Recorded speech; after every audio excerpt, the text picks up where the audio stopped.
Salut la Bulls Nation, bienvenue sur French Bulls TV. On va parler un petit peu de l'actu des Bulls vers la fin, parce qu'il y a le Media Day qui approche, le training camp, etc. Mais il fallait évidemment qu'on consacre cette vidéo à l'énorme news de ces derniers jours, qui concerne un petit peu les Bulls aussi indirectement. C'est l'annonce du départ à la retraite de Derrick Rose, qui fout énormément le cafard en fait. Moi quand j'ai... Enfin, on s'en doutait quand on a appris, je crois que c'était mardi, qu'il était coupé par Memphis à sa demande. On se doutait que ça allait arriver. Et puis ça a été annoncé officiellement jeudi. Et ouais, gros coup de cafard. Mais il faut évidemment en parler parce que même si ça fait longtemps qu'il est plus chez nous, ça reste un joueur majeur de cette franchise, dans une période importante aussi de cette franchise. Donc et c'est quelqu'un qui représente énormément de choses pour beaucoup de gens, pas seulement des fans de basket ou même des fans des Bulls. Euh, mais voilà, plein de gens qui ont tous des souvenirs, des anecdotes, des moments préférés de Derrick Rose. Donc, euh, moi perso, en tout cas, j'ai toujours dit que mon meilleur souvenir, mon highlight préféré en tout cas de Derrick Rose, ça reste son année rookie. Euh, les playoffs face à Boston, série absolument mythique. Et match 6, troisième prolongation. euh, et il met ce contre sur Rajon Rondo dans les ultimes secondes. Et pour moi, malgré tout ce qui s'est passé derrière, c'est cette action que j'ai toujours en tête. Euh, alors que voilà, on est sur une année rookie de l'année, euh, sur une série de playoffs, mais absolument fabuleuse. Et ce match 6 au United Center qui va en 3 prolongations, et les Bulls égalisent à 3-3 dans la série parce que Derrick Rose a mis ce contre sur Rajon Rondo dans les ultimes secondes de ce match-là. Euh, dans un duel de meneurs qui était annoncé comme à l'avantage de Rondo qui avec plus d'expérience. Boston sont les champions en titre et il n'y est pas pour rien. Et il met ce contre-là sur Rondo, et pour moi, c'est vraiment à ce moment-là, j'ai fait waouh, là, c'était. Ça reste mon moment préféré sur le parquet de Derrick Rose. Et pourtant, la liste des highlights et des exploits et des moments incroyables qu'il nous a fait vivre euh, avant et après ça, elle est longue comme le bras. Son année rookie, là, les 4 premières saisons à Chicago, c'était de la folie. L'année rookie, avec donc ce titre de rookie de l'année. La deuxième année avec des highlights de fou, avec notamment le dunk sur Dragic en contre-attaque à Phoenix, où Stacey King devient complètement frappé. Son année MVP qui est absolument extraordinaire. La saison suivante avec le game winner sur le parquet des Lakers à Noël pour le début de la saison régulière par-dessus Pau Gasol. Euh, Tout allait tellement bien, et puis les blessures sont arrivées et ça a été, sans mauvais jeu de mots, ça a été un déchirement incroyable. Parce que plus rien n'était pareil après ça et on le savait. Même s'il y a eu encore des grands moments de Derrick Rose par la suite, quand tu repenses, voilà, notamment euh, le buzzer beater contre les Cavs au match 3 en 2015. J'ai raconté plein de fois cette histoire où moi j'ai célébré ce match-là, mais comme un dingo, parce que j'étais dans une chambre d'hôtel dans le sud de la France. Je regardais le match en direct, c'était 2h, 3h du matin, et il y avait ma copine qui dormait à côté. J'essayais de faire le minimum de bruit possible. Mais quand il a rentré ce shoot, j'ai juste hurlé. J'ai réveillé moi. Il y avait enfin, les gens dans la chambre d'à côté. Tout l'étage de l'hôtel, j'ai réveillé tout le monde. J'ai réveillé tout le monde. Le lendemain au petit-déj, les mecs ils me regardaient de travers. Je m'en bats les couilles, mec. Derrick Rose, il a mis un panier au buzzer à cette minute, que tu crois, tu sais. Donc voilà, ça c'est une histoire que j'ai racontée plein de fois, mais voilà, c'est Derrick Rose, c'est ça. Derrick Rose, c'est ça. Et voilà, il y en a plein des highlights, tu vois. Le match à 50 points quand il est avec Minnesota, le soir d'Halloween, la série de playoffs 2021 avec les Knicks, les buzzer beaters qu'il a mis avec les Pistons, etc. Euh, il y a eu plein de super highlights par la suite, mais après cette blessure en 2012, c'était plus la même chose, quoi. Il y a une partie qui s'est... Parce qu'on savait que ça allait plus être pareil. Mais ce que Derrick Rose va laisser comme souvenir surtout, parce qu'on peut parler des highlights, on peut parler de tout ce qu'on veut, ce qu'il a réussi, ce qu'on va garder, c'est c'est l'espoir qu'il a rendu à la ville, aux supporters, à la franchise, à tout le monde. Parce que quand tu supportes une franchise, tout ce que tu veux, c'est qu'ils te donnent cette impression qu'ils sont capables d'aller loin, qu'ils peuvent le faire, qu'ils luttent pour quelque chose, que tu vois, qu'il y a un truc au bout. Et avec Derrick Rose avant sa blessure, mais on était vraiment, vraiment, vraiment pas loin. On était tellement serein. Moi, j'étais serein. 2012, pour moi, c'était... On y allait, quoi. Déjà enfin, je sais pas, il était tellement au-dessus qu'avec lui, t'avais l'impression que ça allait le faire, quoi. Son année MVP, du moment où il dit au Media Day, pourquoi je serais pas MVP avec le taf que je fais, pourquoi je serais pas capable d'être MVP dans cette ligue. La saison qu'il enchaîne derrière, et le speech à la fin, quand il reçoit le trophée, c'était grandiose de A à Z. C'était grandiose de A à Z. Et Chicago était en feu. Et vraiment, pour moi, 2012, j'étais persuadé que c'était la bonne. J'étais persuadé que c'était la bonne. On était finale de conf l'année d'avant contre Miami. Là, saison un petit peu écourtée. On était encore une fois meilleur bilan de la ligue. On arrivait plein badin dans ces playoffs. Ça a duré 47 minutes à peu près. Et cette fameuse blessure au genou de Derrick Rose, et 1 minute 20 de la fin, plus 12 face aux Sixers, le match 1. Je regardais ça en live et j'ai chialé comme une merde, quoi. J'étais comme un gosse. Et parce que je savais qu'après ça, ce serait plus la même chose. Parce que tu reviens pas comme ça de, de ce genre de blessure, surtout pour un joueur aussi explosif, aussi dynamique, aussi puissant et rapide. Et ça a vraiment été une soirée mais d'une horreur absolue, quoi. Mais Derrick Rose, avant ça, il a apporté de l'espoir et il a été à l'origine d'une des plus belles époques de la franchise, en fait. Et une période qui a été aussi charnière pour reconnecter la fanbase avec la franchise. Parce que depuis le départ de Jordan, c'était pas foufou. Il y a eu les Baby Bulls qui ont eu un certain impact. Mais voilà, Derrick Rose, il a remis les Bulls à l'échelle internationale. Parce qu'il y a plein de gens, plein de fans en France ou ailleurs qui ont commencé à suivre les Bulls parce qu'il y avait Derrick Rose. Grâce à lui, grâce à son jeu spectaculaire, grâce à ses accélérations, son premier pas insaisissable, ses crossovers, les dunks puissants, les finitions main gauche en déséquilibre total. Il était tellement déroutant. Et la ligue, dans la ligue, il y a des mecs qui faisaient semblant d'être blessés pour pas jouer contre Derrick Rose et pas se faire humilier parce qu'ils ont vu. Ils ont vu les autres se faire humilier. Les André Miller, les Tyreek Evans, les Deron Williams, tout ça, les Chris Paul, ils sont tous pris des crossovers hallucinants. Et les mecs, ils disaient non, non, non, non, non, coach, ce soir, j'ai mal au genou, je peux pas jouer. Ça, c'est pas une légende urbaine, c'est arrivé. On a vu des mecs faire non, non, pas pour moi, non, merci. Parce que Derrick Rose, il était injouable. Injouable. T'avais personne avec un tel combo. On n'avait pas vu ça encore en NBA à l'époque. T'avais pas des mecs comme ça d'un mètre 90 avec une puissance du haut du corps pour encaisser les contacts, avec un premier pas où tu le voyais plus, t'arrivais pas à le suivre, qui était capable d'encaisser les contacts, finir au cercle, claquer des dunks d'une puissance incroyable. On n'avait pas des mecs comme ça. Et même depuis, il n'y en a pas eu 50. Hein. Il n'y en a pas eu 50. Celui qui s'en rapproche le plus, mais sans être une vraie copie conforme, c'est déjà marrant. Mais voilà, il n'y en a pas énormément, quoi.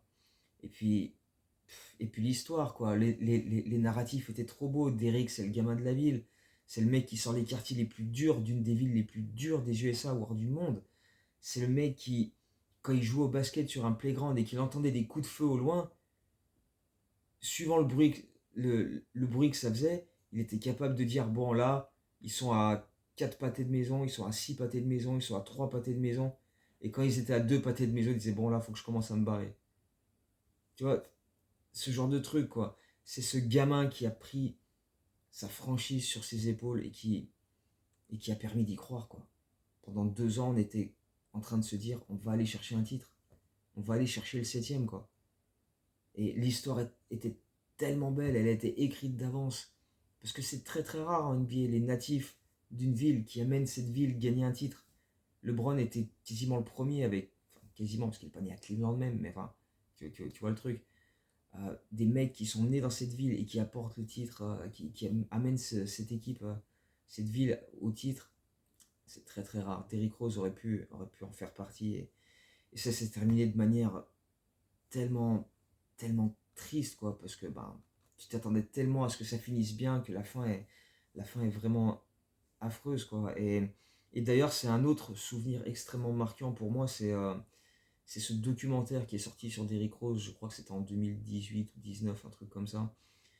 Et dans ce documentaire, on voit l'extrait du moment où il apprend qu'il est tradé des Bulls aux Knicks. Et donc tu le vois, en plus il est en train de filmer une interview où il parle de la saison suivante. Il dit ouais, on a raté les playoffs cette année, mais j'ai confiance, on va faire un bon été, on va repartir, on va... voilà, je me vois pas partir de Chicago et on va repartir de l'avant. Et pendant qu'il est en train de parler de ça, il y a BJ Armstrong, ancien joueur des Bulls, qui était son agent, qui l'appelle et qui lui dit écoute, le trade va se faire avec les Knicks, ça va être annoncé demain et tout. Et là, tu le vois, il part en sanglots et là, c'est la chute. La chute. Là, il passe de ouais, je suis confiant à plus rien. Le vide total, le néant absolu. Et cette scène dans ce documentaire, elle est d'une puissance et d'une tristesse à la fois. C'est, c'est, c'est, voilà. Et en fait, c'est ça. D-Rose, c'est les émotions qu'il a su transmettre, en plus de tout le reste. Parce que, tu vois, on ne devrait même pas se demander si son maillot doit être retiré. Pour moi, la réponse, elle est évidente. Alors, il y a des types qui vont se limiter, entre guillemets, au stats et dire ah ouais, mais il n'a pas joué tant d'années que ça au plus haut niveau, à cause de ses blessures. Euh, ils peuvent... Mais il y a un élément à prendre en compte, c'est les émotions que ce gars a procurées à sa ville, à sa franchise, à la NBA entière et au global à travers le monde. Parce que Pou, le surnom d'Eric, Pou, c'est bien plus qu'un simple joueur de basket. Pou, c'est la culture. Et j'en veux comme exemple 2018, finale de Coupe du Monde de foot en Russie. L'équipe de France vient de gagner 4-2 contre la Croatie. Ils viennent de soulever le trophée. Qu'est-ce qui se passe? Il y a une interview de Paul Pogba pour la chaîne ESPN, ou en tout cas un média américain. Antoine Griezmann qui passe devant la caméra. Il vient d'être champion du monde de foot. Il passe devant la caméra, il s'arrête, il fait I love Derrick Rose. Voilà, ça c'est la culture. Ça c'est la putain de culture. Derrick Rose, c'est la culture. Et pour ça, rien que pour ça, tu peux même pas te poser la question, savoir si oui ou non son mieux d'être retiré. La réponse elle est évidente. Et là, les Reinsdorf ont fait des communiqués. Il y a eu plein de vidéos de la part des Bulls pour rendre hommage à Derrick Rose. Et les Reinsdorf, Jerry et son fils Michael ont fait des communiqués pour laisser entendre qu'il allait avoir une soirée hommage à Derrick Rose. Alors évidemment, on ne sait pas encore de quelle manière, on ne sait pas encore quand. Peut-être avec un contrat d'un jour pour qu'il prenne ses retraites en tant que joueur des Bulls, comme ça avait été fait avec Joachim Noah et avec le Holding ces dernières années. On peut supposer qu'ils vont essayer de mettre ça en place le jour de la venue des Knicks au United Center, parce qu'il y aura Tom Thibodeau qui sera là également, ça permettra de réunir un petit peu tout le monde, mais ils doivent retirer son maillot. Ils doivent retirer son maillot. En fait, c'est presque déjà fait, parce que depuis qu'il est parti, personne n'a pris le 1. Et à chaque fois qu'un joueur arrivait et disait « Ah, je veux prendre le numéro 1 », le mec responsable des numéros lui disait « Écoute, moi je serais toi, je ferais pas ça. Parce que tu vas te prendre une shitstorm. Non, mon gars, le 1, tu peux pas. Le 1, tu peux pas. Le 1, c'est Derrick, c'est personne d'autre. Donc, c'est comme ça. Donc voilà, je voulais débuter cette vidéo, faire cette vidéo, surtout pour rendre hommage à Derrick, avec aussi petit clin d'œil à Dear Ball, parce que Derrick, c'est mon joueur préféré all time. Au-dessus de Jordan, pour moi. Pour une raison très simple, c'est que, pour moi, c'est beaucoup plus facile de m'identifier à Derrick Rose qu'à Michael Jordan. Parce que MJ, c'est le GOAT, c'est le dieu, c'est le mec inaccessible. T'as l'impression que tu peux pas l'atteindre, tu peux pas le toucher, tu peux pas le voir, tu peux pas le... Tu vois, il y a presque pas de contact. Derrick Rose, il a transmis des émotions tellement incroyables. Enfin, pour moi, c'est plus facile de s'identifier à Derrick Rose qu'à Jordan, qui est juste l'image de la perfection absolue du truc que tu peux pas atteindre.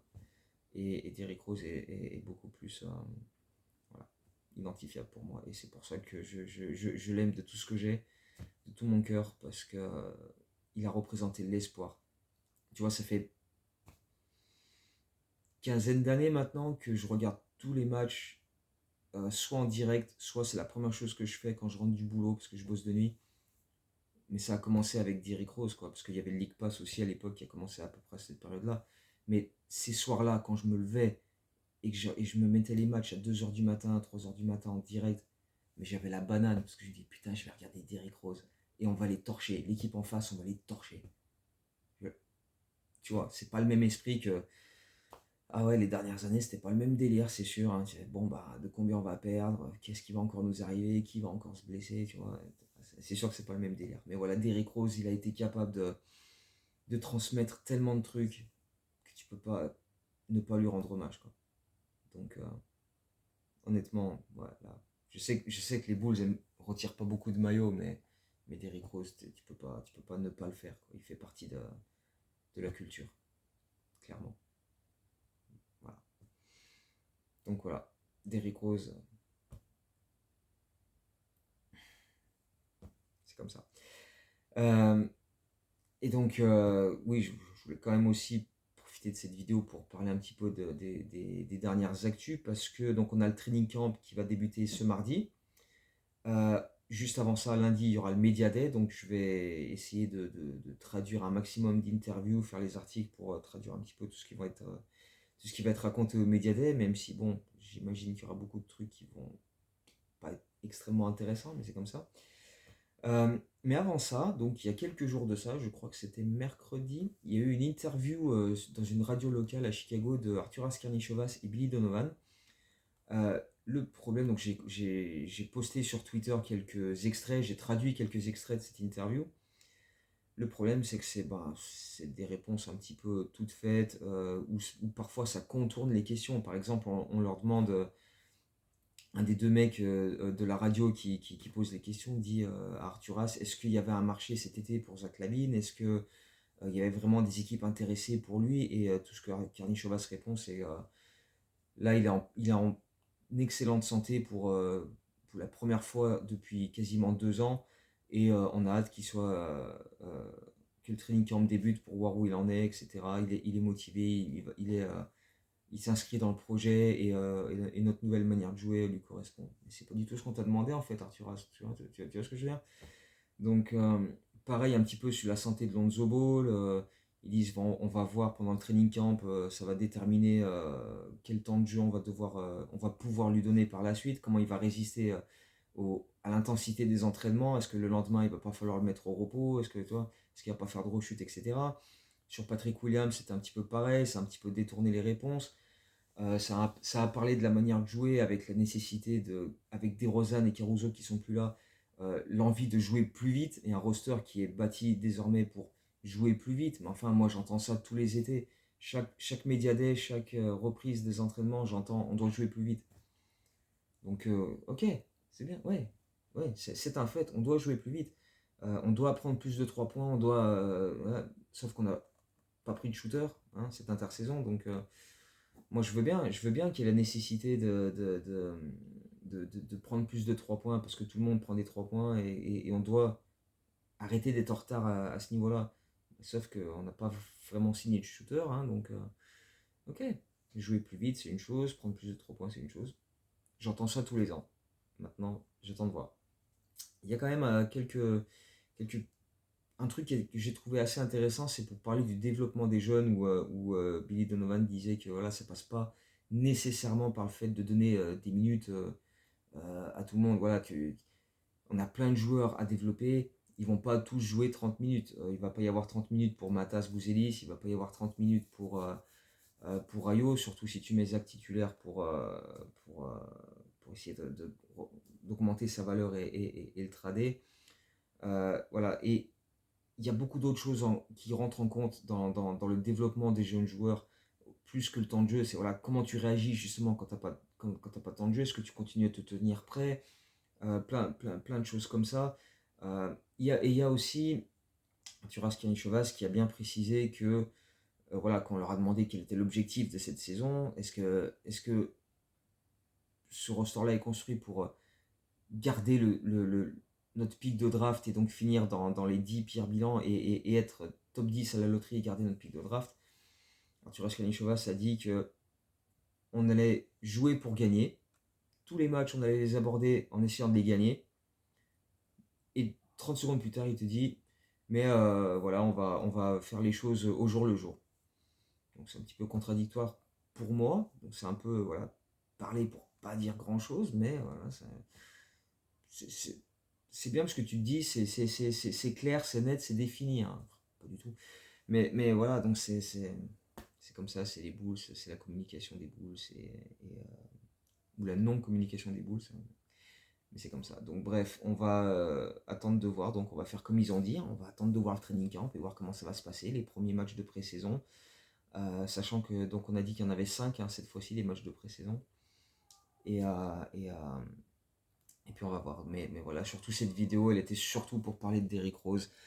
Et, et ouais, de la tristesse de ne pas le voir et aussi bah, je l'aurais jamais vu jouer quoi. Et ça, c'est vraiment un truc qui me, qui va me rester là en fait. Parce qu'en plus, j'avais encore de l'espoir. Parce que j'ai un trip prévu à Chicago en novembre où il y avait un match, le match contre Memphis, la venue de Memphis au United Center. J'avais pas booké cette période-là juste pour ça en me disant cool, il y a le match contre Memphis, il y aura Derrick Rose, on va à ce moment-là. C'est tombé sur cette période-là. Euh, le fait qu'il y ait Memphis avec possiblement Derrick Rose, c'était un bonus. J'étais en train de prier que j'espère qu'il ne va pas se blesser, parce que si tu regardes les 3 dernières saisons qu'il a fait en NBA, il joue une trentaine de matchs par saison et le reste du temps il est blessé. Mais là du coup, bon bah maintenant qu'il a annoncé sa retraite, c'est clair et net, je le verrai pas jouer, je l'aurais jamais vu jouer, et ça c'est vraiment un truc qui va me... Ça va être un regret. Ça va être un regret, clairement. Mais bon, c'est comme ça. C'est comme ça. Donc bref, vous, voilà, donnez-moi vos souvenirs de Derrick Rose. Qu'est-ce que vous allez garder de lui? Est-ce que vous pensez que son numéro doit être retiré? Qu'est-ce que, voilà, pour vous, le meilleur souvenir, les meilleurs highlights, les meilleures actions, voilà, qu'est-ce qui restera pour vous de Derrick Rose? Et puis ben, pour l'actu, on se retrouvera ben, après les interviews du Media Day de lundi pour essayer de décortiquer un peu tout ce qui s'est dit, s'il y a des trucs intéressants ou si ça a été encore des trucs un peu des phrases bateaux qui n'ont pas vraiment franchement fait avancer le schmilblick. Ce qui est fortement possible avec ce front office. Mais bref, voilà, on se retrouve bientôt. De toute façon, là maintenant, il y aura de plus en plus de vidéos, d'articles et de trucs sur Twitter, parce que là, ben, on est à J-2, 3 de la reprise des entraînements, donc il va y avoir des infos, il y aura des points, des bilans santé des joueurs, donc voilà, il y aura plein de trucs sur lesquels discuter très très prochainement, donc voilà, on se retrouve très très bientôt, donc d'ici là, portez-vous bien, et à plus, ciao Go Bulls.